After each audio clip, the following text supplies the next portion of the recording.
An active region on the Sun was seen bursting to life on Tuesday and has released an M2 class or medium-large solar flare.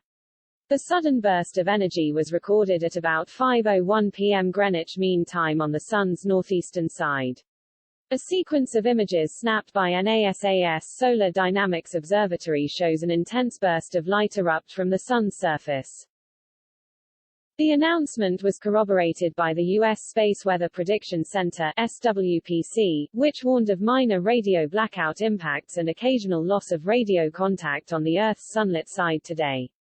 According to the European Space Agency (ESA), solar flares are tremendous explosions that occur when energy stored in twisted magnetic fields are suddenly released. In a matter of minutes, the outburst heats up the material streaming from the Sun to millions of degrees. The blasts also release tremendous amounts of radiation from across the electromagnetic spectrum, such as radio and X-rays, as well as gamma radiation. Solar flares are ranked on a scale of C-class to X-class based on their brightness and X-ray wavelengths.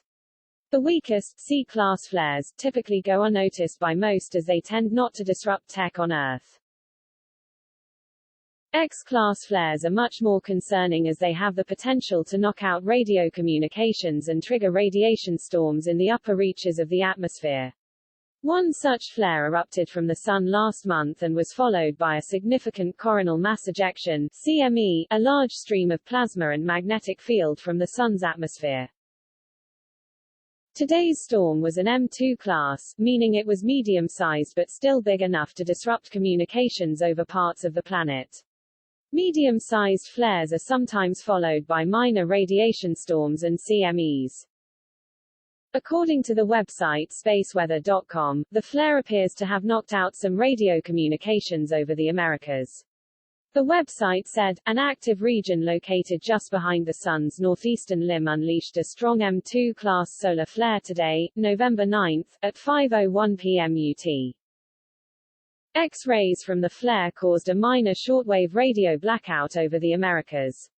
The explosion almost certainly produced a CME, but it won't be Earth-directed because of the blast's farside location.